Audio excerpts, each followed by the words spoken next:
Guys, the Cowboys have spent the entire offseason looking for ways to strengthen their roster, especially on the defensive side of the ball. One of the biggest moves was bringing in Christian Parker. And after that, he kept adding new pieces, and it looks like Jerry Jones has given him a free hand whoever he wants and whatever change he believes. And now it looks like he may find another piece for his defense, as Von Miller has Cowboys fans buzzing after sending what many believe is a massive signal toward Dallas. But was it just an offseason tease, or could there be something more behind it? Let's break down exactly what happened, why everyone's talking about it, and what it could mean for Dallas. What's up, Cowboys Nation? Welcome to the NFL Playbook Cowboys. If you're new here, don't forget to hit that subscribe button. Okay, I want to walk you through exactly what happened, because the timing on this one is interesting. Von Miller posted something on his page, and it wasn't some long, drawn-out statement or anything like that. It was simple. It was him, in a number 24 Dallas Cowboys uniform, standing there with the Cowboys helmet right next to him.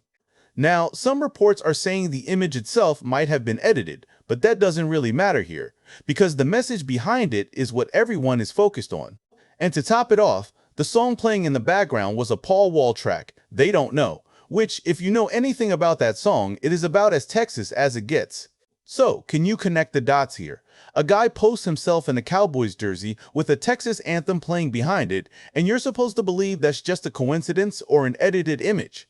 Bro, this is Von Miller basically waving his hand and saying, hey, I'm right here, I'm available, come get me. And honestly, this isn't the first time we've seen this. I mean, this has been going on for what, 4 or 5 off seasons now? Every single summer, the name pops back up, the rumors start swirling, and then nothing happens. It becomes a background noise after a while. But I want to remind y'all why this one keeps coming back around, because it's not just some random connection. Von Miller is a DFW kid. He went to school out here.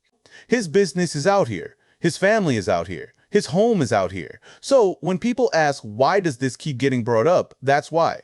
This isn't some outsider trying to force his way in.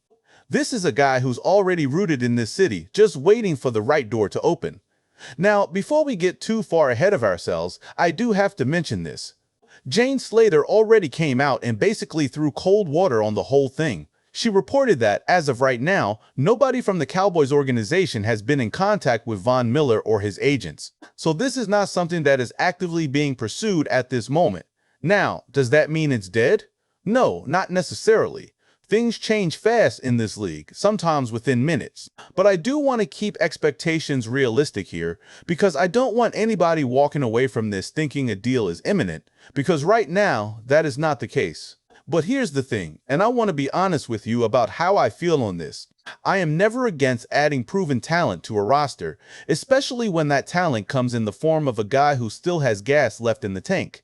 Because if you look at the actual production, not only just the name value, you will be surprised. In 2025, Von Miller put up 9 sacks. 9. And if you think about our roster, that number right there would have led our team in sacks last season. 9 sacks and 19 quarterback pressures.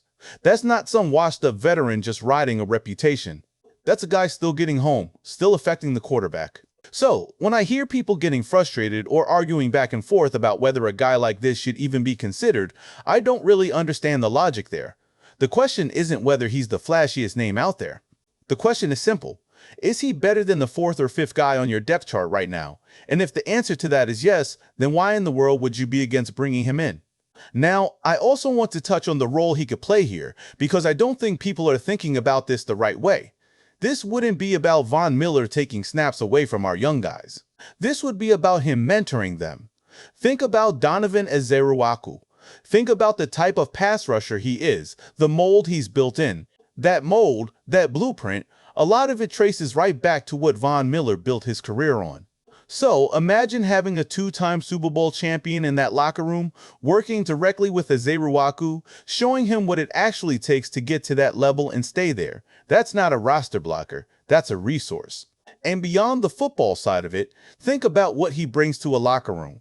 This is a guy who's won it all twice. He knows what championship habits look like. He knows what it takes day in and day out to build a team capable of getting there. You can't put a stat line on that kind of presence, but you also can't ignore it. So, look, do I think the Cowboys are going to sprint out and sign Von Miller tomorrow? No, Based on what Jane Slater reported, that doesn't seem to be where things stand right now. But do I think it would be a bad idea if it did happen? Not at all.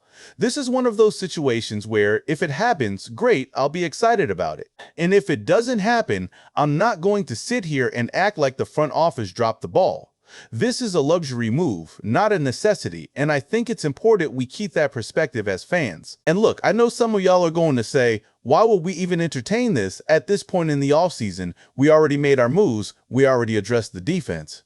But I don't think adding a proven veteran like this ever hurts you, especially one that isn't looking to start every single game.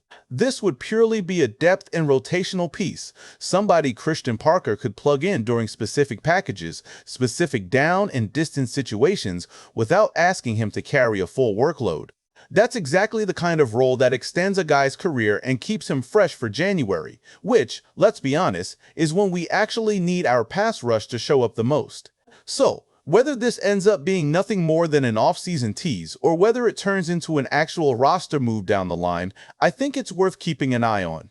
Because stranger things have happened in this league, and if Jerry Jones sees an opportunity to add proven production without giving up much, history tells us he's not exactly shy about pulling that trigger. Okay, now I want to talk about something that's got me genuinely excited, and it has to do with our offensive line, specifically our left tackle. Because if you've been paying attention to what Tyler Guyton has been doing this offseason, especially with that left tackle competition against Nathan Thomas heating up, you should be feeling good about where this thing is headed.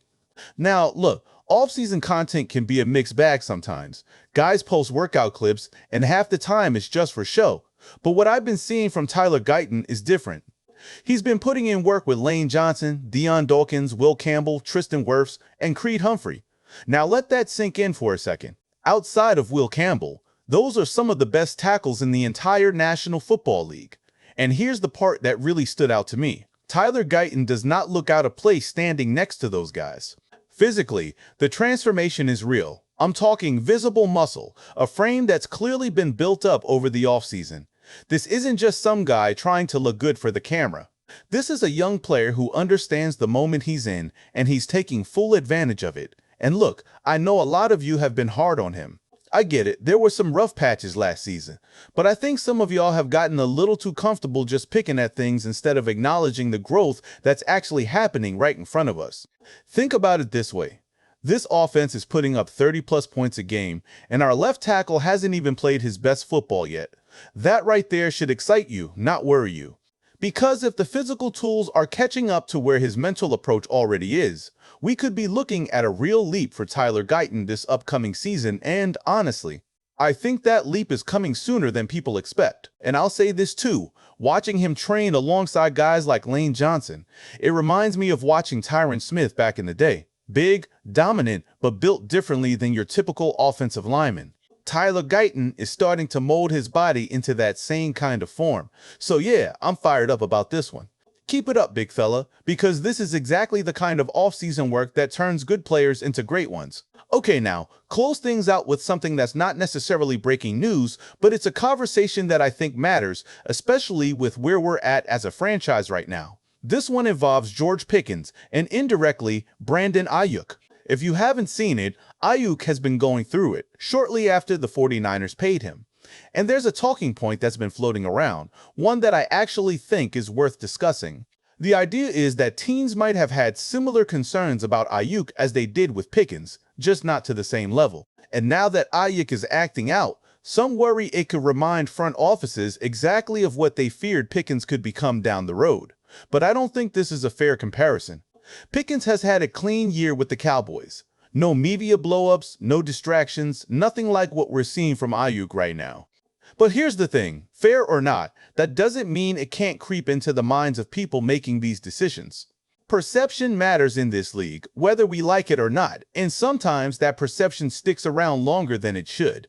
So, my hope, and I'll be honest, this is a selfish hope, is that this situation with Brandon Aiyuk does not shape how the front office looks at George Pickens long term. Because right now, he's out there playing on the franchise tag, and I want him here well beyond that, right alongside Dak and CeeDee Lamb. He's earned that through how he's carried himself all offseason, and I think the front office should recognize that difference before making any long-term decisions. And I understand why this conversation exists in the first place. Front offices around this league do pay attention to patterns. They do pay attention to how a guy acts once real money hits his bank account. That's just the nature of team building at this level. But context matters here, and I think anybody paying close attention to Pickens this offseason can see the difference. He hasn't been chasing headlines. He hasn't been making noise about what he thinks he deserves. He's been showing up, putting in work, and letting his play do the talking, which honestly is exactly what you want to see from a guy heading into a contract year. So yeah, I really hope nobody in that front office lets one situation in San Francisco cloud their judgment on a completely different guy, in a completely different locker room, with a completely different track record.